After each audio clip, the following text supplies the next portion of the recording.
مجھ سے کہنے لگا میرے قرضے اتر گئے ہیں، بہت قرضے تھے، اور وہ قرضے میرے نہیں تھے۔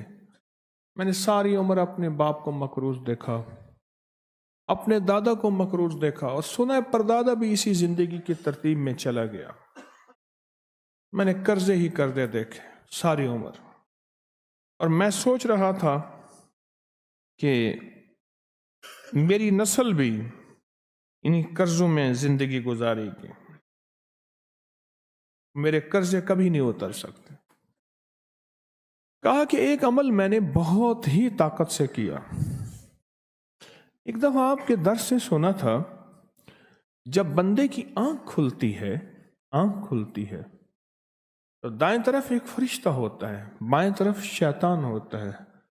شیطان کہتا ہے دنیا کی فکر کر، مال کی، کاروبار کی، زندگی کی، نظام کی، کیا ہوگا، آج کیا ہوگا، کیسے ہوگا، کس طرح ہوگا، فلاں کام کا کیا ہوگا۔ اور فرشتہ کہتے ہیں اللہ کا نام لے، اللہ سارے کام بنانے والا ہے، اللہ بگڑی بنانے والا ہے، اللہ مسائل کو حل کرنے والا ہے، اللہ زندگی کی ناکامیوں کو دور کرنے والا ہے۔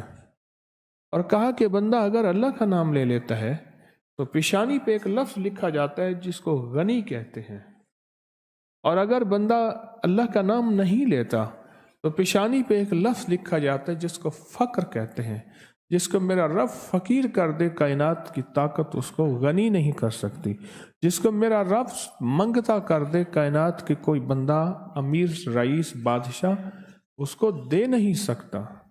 کہا کہ میں نے اس پہ عمل کیا، اور اس پہ عمل کے ساتھ میں نے یہ عمل شروع کیا جس کو بیڈ ٹی والا عمل کہتے ہیں، سوتے ہوئے اعوذ باللہ من الشیطان الرجیم بسم اللہ الرحمن الرحیم لا حول ولا قوة الا باللہ العلی العظیم، یہ 11 دفعہ پڑھنا۔ کہا کہ میں نے یہ 11 دفعہ عمل شروع کر دیا، اور کچھ ہی عرصے میں میرے اسباب پیدا ہوئے، میرے قرضے کیسے اترے، میں حیران ہوں۔